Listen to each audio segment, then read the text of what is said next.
Indrajit study point में आप सभी का स्वागत है। हम पढ़ रहे हैं अध्याय 6 मतलब पार्ट नंबर 6, जिसमें हमको पढ़ना है अंतिम दौर 1।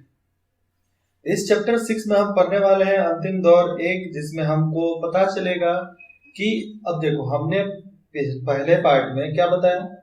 अभी तक हम जो 5 अध्याय पढ़ चुके हैं, 5 चैप्टर पढ़ चुके हैं, उसमें हम लोग क्या समझे हैं। हम लोग ने समझा कि कई ईसा पूर्व से लेकर ईसवी तक में क्या हुआ, कितना 1700 ईसवी तक क्या हुआ। अब हम पढ़ेंगे 1700 से लेकर 2000 तक क्या हुआ।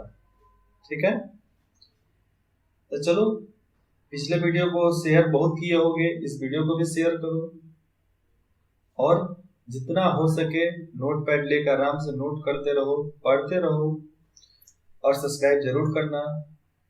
चलो बिना समय गवाए अपनी पढ़ाई शुरू करते हैं। 1 मिनट हो चुके हैं। जैसे में देखो, भारत राजनीतिक और आर्थिक दृष्टि से पहली बार एक अन्य देश का पूछला बनता है। मतलब भारत तो ठीक है, राजनीतिक और आर्थिक दृष्टि तो ठीक है, पहली बार किसी दूसरे देश ने इसको पूछा था। कौन सा देश है वो, यहाँ पर देखते हैं। भारत में अंग्रेजी सरकार की स्थापना उसके लिए एकदम नई घटना थी, जिसकी तुलना किसी और राजनीतिक अथवा आर्थिक परिवर्तन से नहीं की जा सकती थी। भारत पहले भी जीता जा चुका है, लेकिन ऐसे आक्रमणकारियों द्वारा जो उसकी सीमाओं में आकर बस गए और अपने को भारत के जीवन में शामिल कर लिया। भारत में कई बार हमला हुआ है, लेकिन ऐसे लोग ने हमला किया है जो भारत पे तो हमला किए और यहाँ के सीमा के अंदर, मतलब यहाँ के बॉर्डर के अंदर, एरिया के अंदर आकर उन्होंने बस गए। इस सीमा के अंदर, भारतीय सीमा के अंदर आकर बस गए, शामिल हो गए, हम लोग से घुल मिल गए। ठीक है, उसने अपनी स्वाधीनता कभी नहीं खोई थी और वह कभी गुलाम नहीं हुआ था। भारत कभी ऐसे राजनीतिक और आर्थिक व्यवस्था में नहीं बंधा था जिसका संचालन केंद्र उसकी धरती से बाहर हो। मतलब भारत कभी ऐसे राजनीतिक और आर्थिक व्यवस्था में नहीं फंसा था जिसका संचालन दूसरे देश करता हो। अब ब्रिटिश ईस्ट इंडिया कंपनी वहां से शासन करती थी हिंदुस्तान पे और हिंदुस्तान को स्टेट बनाकर रखा था। ठीक है, वो गांधी को गांधी बोलते थे, महात्मा गांधी।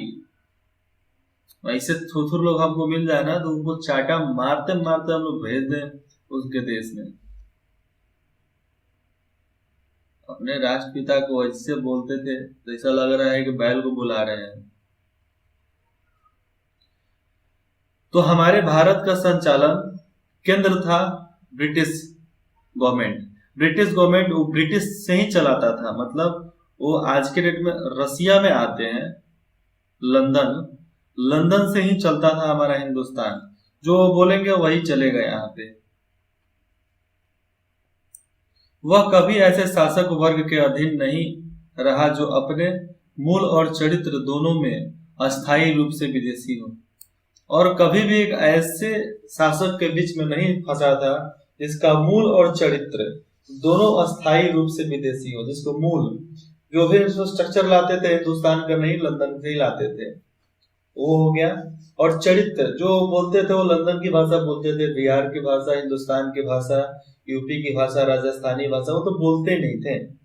ट्रांसलेटर था, नहीं साउथ का भाषा बोलते थे, और ट्रांसलेटर था जो ट्रांसलेट कर करके बताया करता था, समझाया करता था। ठीक है, उसके बाद नई पूंजीवादी सारे विश्व में, मतलब नया पूंजीवाद, जो नया पूंजीवाद, जो पैसे वाले जो बेवड़ा थे, सारे विश्व में जो बाजार तैयार कर रहा था, उससे हर सूरत में भारत के आर्थिक ढांचे पर प्रभाव पड़ना ही था और हर परिस्थिति में भारत के अर्थव्यवस्था पर प्रभाव पड़ना ही था। आज भारत चाहे तो हर कंपनी को डुबा सकता है, चाहे उसको बढ़ा सकता है, लेकिन जो परिवर्तन हुआ वह स्वाभाविक नहीं था और उसने भारतीय समाज के पूरे आर्थिक और संरचनात्मक आधार का विघटन कर दिया। मतलब ये स्वाभाविक नहीं था जो उन्होंने परिवर्तन किए थे, लेकिन ऐसे आर्थिक संरचनात्मक काम किए जो विघटन का काम किया, बर्बाद करके रख दिया पूरा। आबाद भी किया था। यह ऐसी व्यवस्था थी जिसका संचालन बाहर से होता था, मतलब बाहर से चलाया जाता था, मतलब लंदन से हमारे हिंदुस्तान को चलाया जाता था। यहाँ पर स्टेट में मतलब कोई एक शासक था जिसके अंडर में ही पूरे हिंदुस्तान रहा करता था। ठीक है। भारत ब्रिटिश ढांचे का औपनिवेशिक और खेतिहर पुछला बनकर रह गया। और ये जो हमारा भारत है वो आर्थिक व्यवस्था से बस ब्रिटिश गवर्नमेंट के ढांचे के उपनिवेशक का मतलब काम, जितना काम करना है, काम निकलवाना है हम लोग से निकलवाएंगे, फैक्ट्री में लेबर खटवाना है तो हम लोग से खटवाएंगे।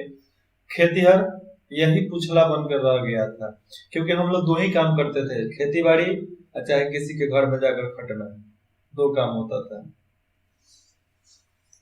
और ईस्ट इंडिया कंपनी आई और यहीं के लोग को भर्ती करके यहीं के लोग पर राज करने लगा और यहीं के लोग शासन व्यवस्था संभालने लगे, लेकिन वो भी गुलाम थे। अंग्रेजों ने अपने अंग्रेजी कानून का अनुसरण करते हुए बड़े जमींदार पैदा किए और अपने कानून का फायदा उठाकर अंग्रेजों ने अपने जमींदार पैदा किए वहां पे। ठीक है। उनका लक्ष्य था लगान की शक्ल, लगान मतलब कर की शक्ल, अधिक से अधिक रुपया। मतलब पहले सिक्का चलता था, सोने का सिक्का, चांदी का सिक्का, सब लेकर चले गए। आज इसलिए लंदन इतना बढ़ा है आगे, सब लेकर चले गए थे और रुपया में हम लोग को परिवर्तित कर दिए। अधिक से अधिक शुल्क रुपया में होने लगा। जल्दी से जल्दी इकट्ठा किए गए रुपया, जल्दी से जल्दी इकट्ठा किए गए, इसलिए एक ऐसे वर्ग को पैदा करना जरूरी समझा गया जिसके स्वार्थ अंग्रेजों के स्वार्थों से भिन्न हो। इसीलिए हम लोगों को एक ऐसा वर्ग पैदा करना पड़ा, समझना पड़ा कि जिसका समझ पैदा ऐसा किए जिसका समझ उन सब अंग्रेजों से अलग था, भिन्न था। मतलब तुम पक्ष में हो तो हम विरोध में हैं। गांधी जी को अगर उन्होंने ट्रेन से नहीं फेंका रहता ना तो गांधी जी उनको देश से नहीं फेंकते, क्योंकि गांधी जी भी खानदानी रजवाड़े थे। रजवाड़े नहीं, वो मुंसिफ के फैमिली के थे, मतलब अकाउंटेंट्स। ब्रिटिश शासन ने इस तरह अपनी स्थिति को सुदृढ़ किया। इस व्यवस्था में जिम्मेदार थे, मतलब इस व्यवस्था में जिम्मेदार थे कौन? ब्रिटिश शासन। राजा थे और सरकार के विभिन्न महकमों में पटवारी मतलब काम करने वाले पटवारी थे। ठीक है। गांव के मुखिया से लेकर ऊपर तक कर्मचारियों की बहुत बड़ी संख्या थी। और ब्रिटिश शासन में देखो हुआ क्या, इस व्यवस्था में जमींदार, वह भी कौन था? जमींदार भी था तो ब्रिटिश था, अंग्रेज था। राजा भी अंग्रेज बन गया। सरकार के विभिन्न कामों में ब्रिटिश वाले ही, अंग्रेज ही उसमें आया करते थे। मतलब बहुत सारे महकमों, मतलब बहुत सारे पोस्ट जो होते हैं उसमें पटवारी मतलब काम करने का काम अंग्रेजों का था। गांव के मुखिया भी अंग्रेज थे। हर कर्मचारी से लेकर बड़ी से लेकर छोटी संख्या तक अंग्रेजों का शासन चलता था। ठीक है। क्योंकि अंग्रेज बहुत थे उस समय, बाहर से आ गए। सरकार के एक दो खास महकमे थे, मतलब सरकार मतलब यहाँ के जो लोकल रजवाड़े थे उनके महकमे, मतलब खास महकमे, खास लोग थे, जिसमें से आते हैं मूलगुजारी और पुलिस। मतलब दो खास महकमे उनके अंडर काम करता था। एक था मालगुजारी, मतलब टैक्स लेना और मुहैया कराना हर चीज को, और एक पुलिस मतलब सेना, हर किसी पर नजर रखना। इन दोनों के ऊपर हर जिले में कलेक्टर या जिला मजिस्ट्रेट होता था, और इन दोनों के ऊपर हर जिला में कलेक्टर और जिला मजिस्ट्रेट होता था, जो शासन की धूड़ी था। जो शासन की धूड़ी था, जो होगा इन लोगों से पूछकर ही होगा, नहीं तो नहीं होगा। जो भी करते थे इन लोगों से पूछकर ही करते थे।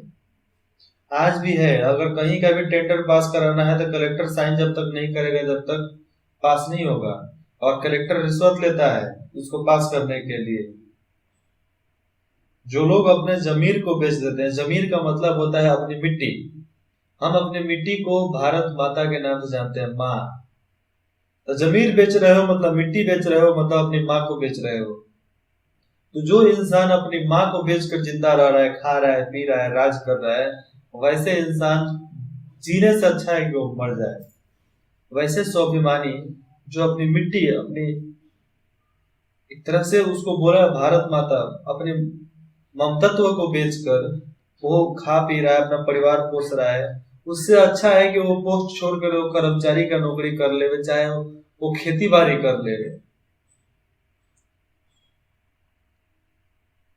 हम आप सब बच्चों को ये बताना चाहते हैं, जिंदगी में कभी भी किसी को घूस मत देना, कभी भी किसी को रिश्वत मत देना। चाहे इसके लिए तुम्हें जेल जाना पड़े, घर पे मार खाना पड़े, चाहे कुछ भी काम नहीं हो, काम लेट से हो, लेकिन जिंदगी में कभी किसी को घूस मत देना, रिश्वत कभी मत देना। हम खुद नहीं देते हैं, भले हमको लड़ना पड़ता है, जूझना पड़ता है जाकर, लेकिन हम किसी को भी देते नहीं है रिश्वत। और जो रिश्वत देता है उसको चाटा भी लगाते हैं, चाहे वो पुलिस का कर्मचारी हो, चाहे स्कूल का कोई मास्टर। तो ऐसे समाजवादी तुम्हें बनना पड़ेगा। तुम भारत को बदलना चाहते हो तो तुम्हें बदलना पड़ेगा। जब तक तुम नहीं बदलोगे तब तक भारत नहीं बदलेगा। हम हैं, भारत को बदल सकते हैं, हम युवा हैं अभी।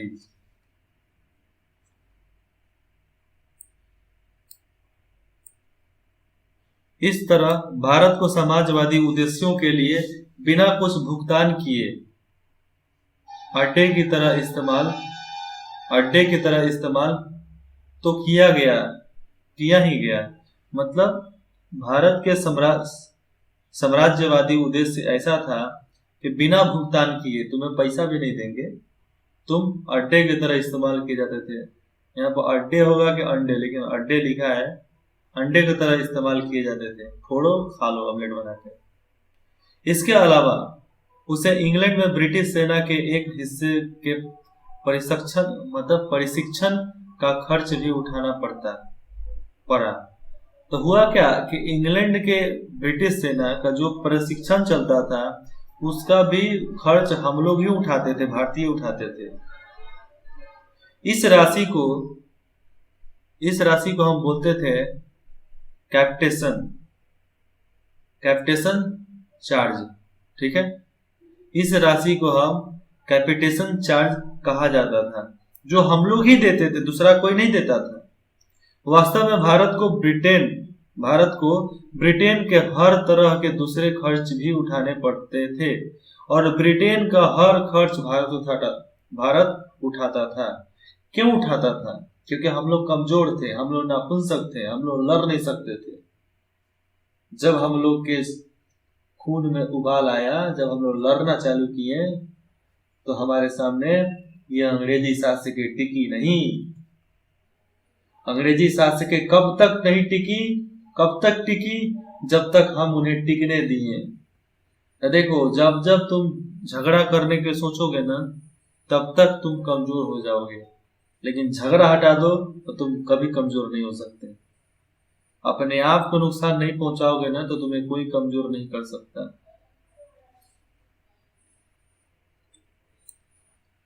19वीं शताब्दी के दौरान भारत में ब्रिटिश राज्य के इतिहास से किसी भी भारतीय को निश्चित रूप से मायूसी होगी। मतलब 19वीं शताब्दी में जो ब्रिटिश राज्य का इतिहास था, उससे भारतीय को मायूसी तो होनी ही थी, और क्रोध भी आया। इन लोगों को क्रोध भी आया कि क्या यार, ऐसे क्यों हो गए। फिर भी इसके अनेक क्षेत्रों में अंग्रेजों की श्रेष्ठता का और भारत के हर क्षेत्र में अंग्रेजों की ही श्रेष्ठता थी। मुखिया, विधायक, एमएलए, सांसद, कलेक्टर से लेकर हर तरह तक, यहाँ तक कि हमारी फूट मतलब हमारी कमजोरियां और कमजोरियों से लाभ उठाने की क्षमता का पता चलता है। और जहां भी हम कमजोर पड़े हैं वहां से ये अंग्रेज हमारी फायदा उठाए हैं। हम कमजोर ही नहीं होंगे तो हमारा फायदा कोई उठा सकता है? नहीं उठा सकता। लेकिन हम कमजोर ही हो जाएंगे, कोई भी आएगा छुएगा यार, हम गिर जाएंगे, वैसे हाल थे। फिर अगला पढ़ते हैं, भारत में ब्रिटिश शासन के अंतर्विरोध। भारत में जब अंतर्विरोध हुआ ब्रिटिश शासन में, जिसको करने वाले राम मोहन राय, बंगाल के अंग्रेजी शिक्षा और समाचार पत्र। अब राम मोहन राय और बंगाल में अंग्रेजी शिक्षा और समाचार पत्र, इसके बारे में हम यहाँ पे नीचे पढ़ने वाले हैं। इसमें से हम देखते हैं, व्यक्तिगत रूप से अंग्रेजों ने, जिनमें शिक्षाविद, प्राचीन विद्या विशारद, पत्रकार, मिशनरी और कुछ अन्य लोग थे, पाश्चात्य संस्कृति को मतलब यहाँ के पाश्चात्य संस्कृति को भारत लाने में महत्वपूर्ण कार्य किया। और ये लोग भारतीय संस्कृति को लाने के लिए महत्वपूर्ण कार्य किया, बहुत कुछ किया। क्योंकि विरोध करना बहुत रिस्की चीज होता है। किसी को अपना पेट पालना बहुत आसान है बाबू, लेकिन किसी दूसरे का पेट पालना ये बहुत मुश्किल है। अपने परिवार, अपने पेट के लिए तो हर कोई खट लेता है, लेकिन जो दूसरे के परिवार, दूसरे के पेट के लिए खटता है, वही होता है कॉमरेड, वही होता है नेता। ये आम नेता जैसा नहीं बोल रहा हूँ, जो अपना पेट भरना चाहता है, अपने पैसा भूखा है, पैसे का भूखा है, इसको मनी साइड बोलते हैं, पैसे का भूखा। अंग्रेजी चिंतन और साहित्य और राजनीतिक परंपरा से भारत को परिचित करने का श्रेय उन योग्य और उत्साही अंग्रेजों को ही है। अब देखो, भारत में अंग्रेजी चिंतन मतलब चिंतन वाला एक मतलब एक पुस्तक होता था। अंग्रेजी चिंतन एक मैगजीन होता था। साहित्य, यह भी है साहित्य, किताब, हिंदी साहित्य, कोई भी साहित्य का किताब होता है। राजनीतिक परंपरा, अब राजनीति में कौन कौन सा परंपरा है, ये सबको भी जानने के लिए बुक होता था। भारत को परिचित करने का श्रेय बस इन्हीं दो लोग को जाता है। कौन? राम मोहन राय को, जिन्होंने शिक्षा व्यवस्था और समाचार पत्र पे काम किया था। और भारत को परिचित करने का श्रेय उन उत्साही अंग्रेजों को ही जाता है। और अंग्रेजों ने ही आकर ये भारत को परिचित कराया, योग्य और उत्साही, कि कौन सा साहित्य है, कौन सा राजनीतिक परंपरा है, इससे जिनमें अपने विचारों और उत्साही भारतीय विद्यार्थियों को इकट्ठा कर लिया। शिक्षा के प्रसार को नापसंद करने के बावजूद खुद ब्रिटिश सरकार को परिस्थितियों से मजबूत होकर अपनी बढ़ती हुई व्यवस्था के लिए कलकारियों को प्रशिक्षित करके तैयार करने का प्रबंध करना पड़ा।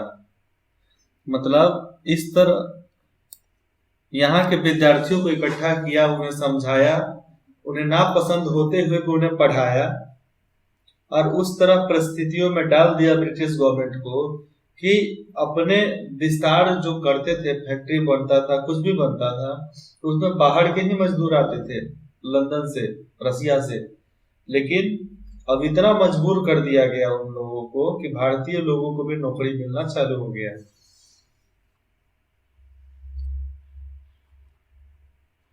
इसलिए धीरे धीरे शिक्षा का प्रसार होने लगा। यह शिक्षा सीमित भी थी और गलत ढंग की भी।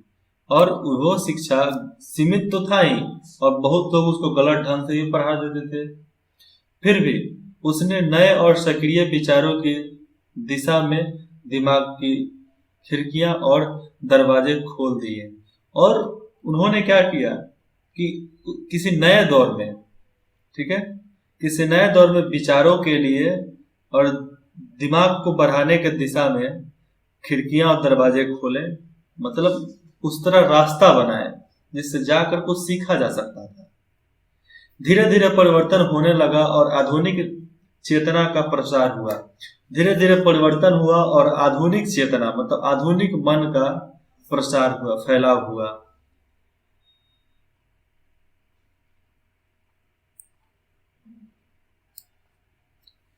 यूरोप के विचारों से बहुत सीमित वर्ग प्रभावित हुआ, क्योंकि भारत अपनी दार्शनिक पृष्ठभूमि को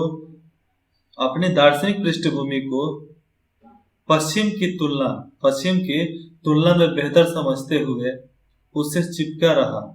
मतलब यूरोप जो विचार फैलाता था उस पे भारतीय लोग ज्यादा प्रभावित नहीं हुए, लेकिन पश्चिम में, पूरब में आ जाएंगे हम लोग, इधर पूरब में असम अरुणाचल प्रदेश आएगा, और पश्चिम में पश्चिम में आएगा मध्य प्रदेश, ओडिशा नहीं, मध्य प्रदेश, यूपी, दिल्ली, राजस्थान, गुजरात, गोवा, कर्नाटक तो साउथ में चला गया, दक्षिण में चला गया, पश्चिम में बस इतने ही आएंगे, मतलब महाराष्ट्र तक।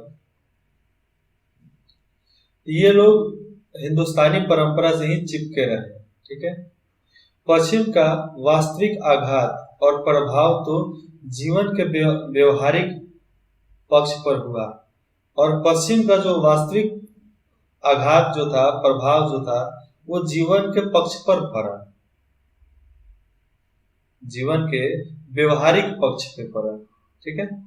नई तकनीक, रेलगाड़ी, छापा खाना, इस में नई तकनीक का इस्तेमाल हुआ, रेलगाड़ी का इस्तेमाल हुआ, छापा खाना का इस्तेमाल हुआ, दूसरी मशीनें, अब बहुत सारे दूसरी मशीनें आए, युद्ध के अधिक कारगर तरीके, और युद्ध में और अधिक कारगर तरीके, तोप, गोला बारूद, बंदूक आता था, छोटा बड़ा सब बंदूक आने लगा। सबसे प्रकट और ग्रेनाइट आते थे,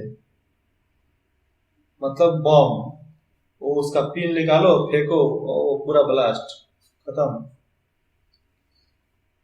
यह सब ऐसे बातें थी जिनकी अपेक्षा नहीं की जा सकती थी। इससे प्रकट और व्यापक परिवर्तन यह हुआ कि खेतिहर व्यवस्था टूट गई। खेतिहर व्यवस्था उस समय टूट गई, और उसका स्थान था वहां पे व्यक्तिगत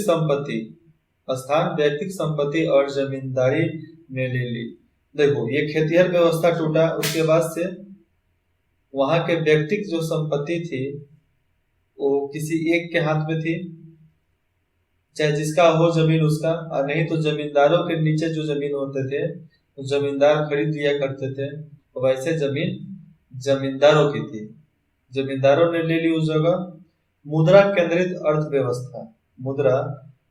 अर्थव्यवस्था का चलन हुआ, और जमीन बिकाऊ वस्तु हो गई। और मुद्रा केंद्रित अर्थव्यवस्था का चलन हुआ, मतलब आप अपने अनुसार अपने जमीन जायदाद को बेच सकते हो, इसलिए सारी जमीन बिकाऊ हो गई। सब लोग जमीन बेचने लगे और भागने लगे, नहीं तो जमीन बेचकर राज करने लगे, ठीक है। देश के किसी और बड़े हिस्से की अपेक्षा बंगाल ने बहुत पहले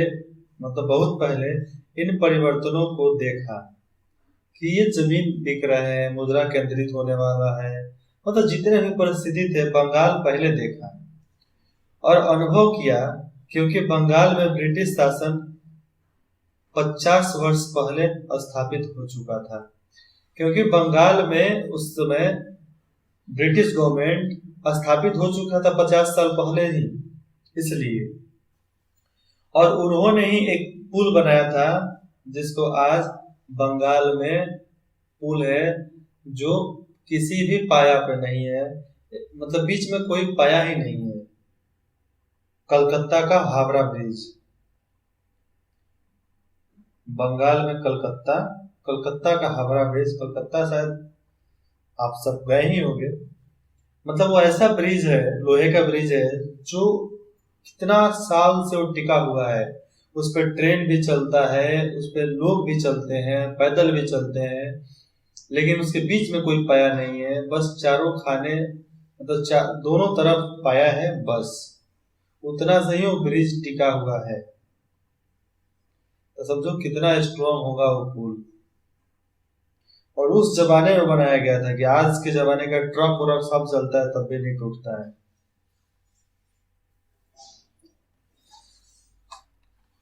18वीं शताब्दी में बंगाल में एक अत्यंत प्रभावशाली व्यक्ति का उदय हुआ।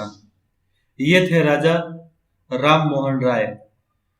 वे एक नए ढंग के व्यक्ति थे, जिनमें प्राचीन और नवीन ज्ञान का मेल था। और वैसे व्यक्ति थे जो प्राचीन को भी पहले की व्यवस्था को भी जानते थे, आज की भी व्यवस्था को जानते थे। मतलब पुराने समाज और नए समाज का वो मेल था उनके दिमाग में, इतना ज्ञान था उनको। भारतीय विचारधारा और दर्शन की उन्हें गहरी जानकारी थी। वे संस्कृत, फारसी और अरबी के विद्वान थे और उस हिंदू मुसलमान संस्कृति के उपज थे जो उस समय भारत के सांस्कृतिक वर्ग के लोगों पर छाई हुई थी।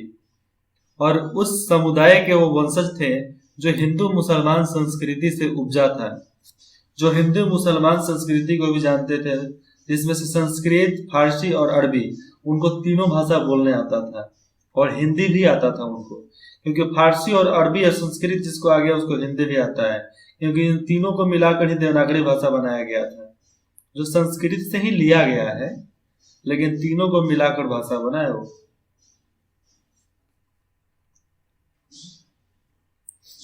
उन्होंने अंग्रेजी और पश्चिम के धर्म और संस्कृत के स्रोतों की खोज के लिए ग्रीक, लातीनी और इब्रानी भाषाएं सीखी। और देखो, उन्होंने पश्चिम की खोज के लिए और अंग्रेजों की खोज करने के लिए, उनकी संस्कृति का स्रोत ढूंढने के लिए उन्होंने ग्रीक भाषा सीखा जो इंग्लिश में आते हैं। उसके बाद से है लातीनी भाषा सीखा और इब्रानी भाषा सीखा। उसके बाद से उन्होंने खोज करना चालू किया। ठीक है।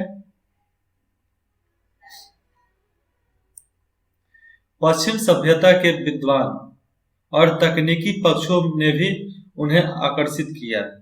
अपने दार्शनिक और विद्वतापूर्ण झुकाव के कारण राम मोहन राय अनिवार्य रूप से प्राचीन साहित्य की ओर झुके। और पश्चिम की तरफ जब झुके वो तो उन्हें तो बहुत आकर्षित तो लगता था ही हर चीज।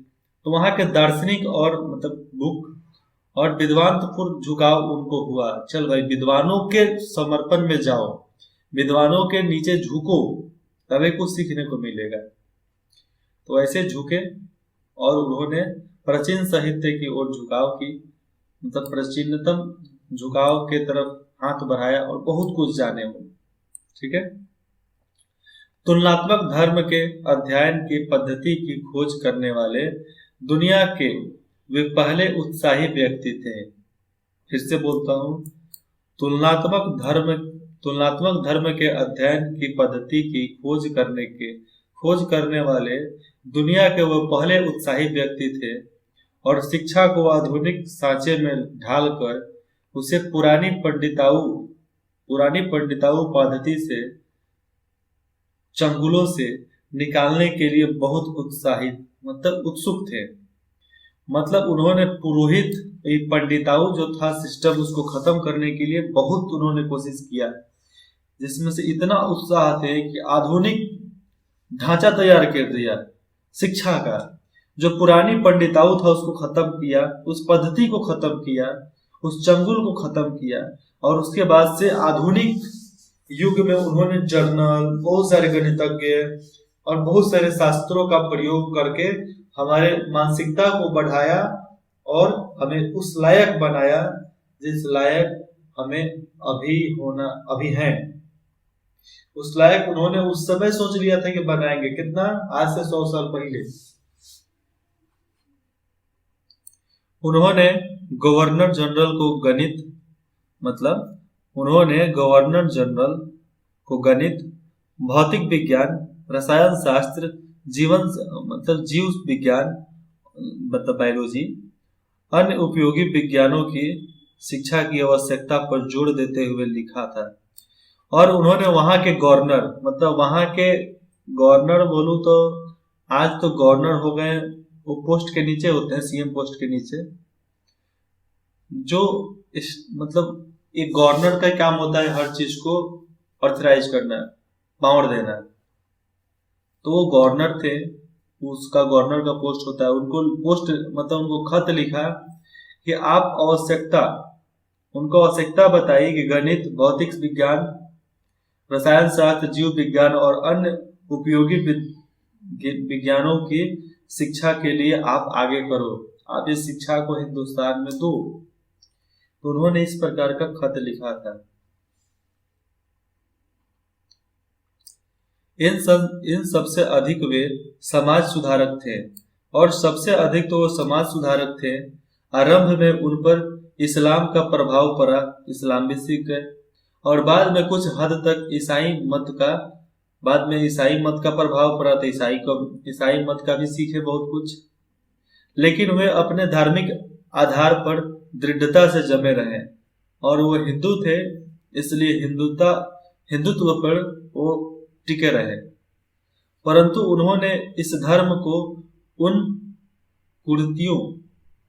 कुरीतियों और कुप्रथाओं से मुक्त करने का प्रयास किया। देखो, कुरीतियों मतलब कुरीतियों मतलब गलत रीति रिवाज और गलत कुप्रथा, कुरीतियों और कुप्रथा से मुक्ति दिलाने का बहुत प्रयास किया। कुप्रथा मतलब आजकल जो ढोंग हो रहा है, ये करवा लो, पंडित लोग बोलते हैं वो करवा लो, उन सबको रोकने के लिए उन्होंने बहुत प्रयत्न किया था, क्योंकि ये सब ढोंग है, इससे कुछ नहीं होने वाला। मन की शांति सब शांति, और पूजा की शांति कुछ शांति नहीं होती है। वो तुम पूजा करके शांति कैसे कर सकते हो? पूजा करते हो तो लाउड स्पीकर लगाते हो, 24 घंटा तक अशांति फैला देते हो अपने एरिया में, बोलते हो शांति। होने बात का शांति जो उसके साथ संबंध हो गई। ब्रिटिश सरकार ने सती प्रथा पर रोक लगा दिया। ब्रिटिश सरकार सती प्रथा पर रोक उन्हीं के आंदोलन के कारण लगाई थी, और ब्रिटिश सरकार राम मोहन के आंदोलन के कारण सती प्रथा पर रोक लगा दिया। सती मतलब जिसका पति मर जाता था ना, मृत्यु हो जाती थी, तो उसके साथ उस औरत को भी जला दिया जाता था, तो उसको सती प्रथा बोलते थे।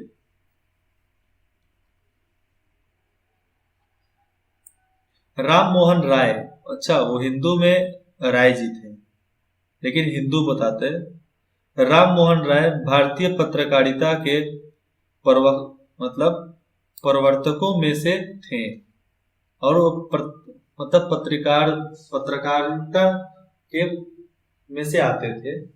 सन 1780 के बाद भारत में अंग्रेजों ने कई अखबार निकाले, और पत्रकारिता तो ठीक है, राम मोहन दास पत्रकार थे। उसके बाद अंग्रेजों ने भी 1780 में बहुत सारे अखबार निकाले। इन अखबारों में आमतौर पर सरकार के कड़ी आलोचना रहती थी, और इन सारे अखबारों में कड़ी तौर पे सरकार की ही आलोचना मिल जाती थी, दूसरे किसी की नहीं मिलेगी। ब्रिटिश इंडिया गवर्नमेंट उस समय सरकार थी, तो उनकी ही आलोचना ज्यादा मिलेगी उसमें।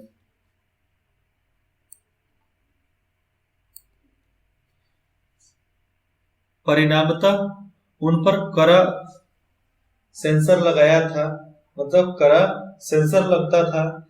पहला अखबार जिस पर भारतीयों का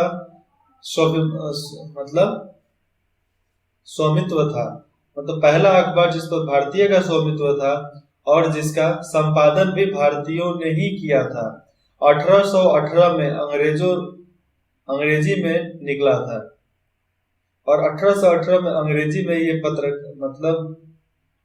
ये अखबार निकला था, भारतीयों ने ही निकाला था।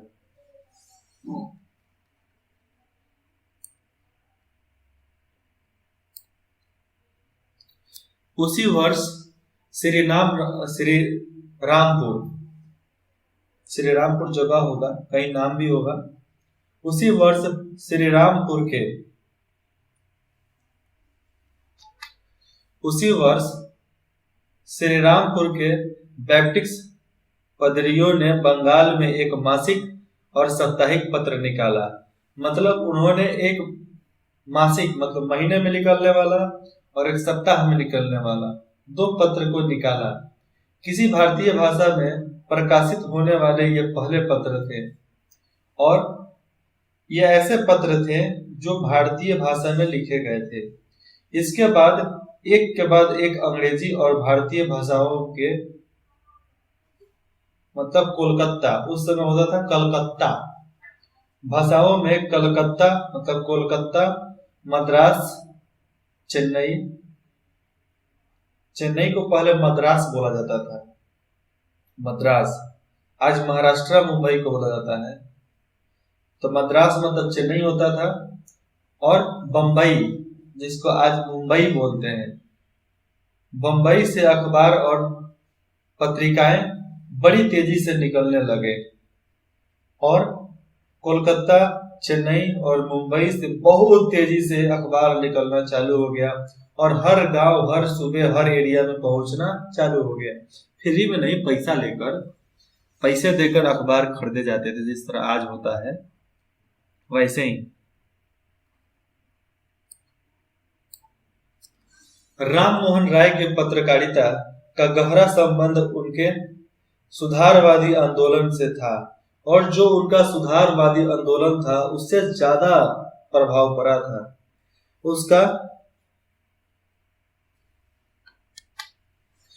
उसका सामान्यवादी मतलब हर कोई सामान्य होगा और विश्वजनीन दृष्टिकोण कट्टर वर्ग के लोगों को नापसंद था। और जो ये सामान्यवादी जो चीज है अपना और विश्वजनीन दृष्टि का कट्टर वर्ग जो थे ना, उनको ये नापसंद था कि वो ऐसा क्यों छाप रहे हैं। कौन? राम मोहन राय। ठीक है, तीसरे लाइन में देखते हैं। और वे उनके बहुत से सुधारों का भी विरोध करते थे और वो सुधारते थे राम मोहन राय, तो उसका बहुत विरोध करने वाले यहाँ पर थे जो कट्टर लोग थे, अमीर लोग।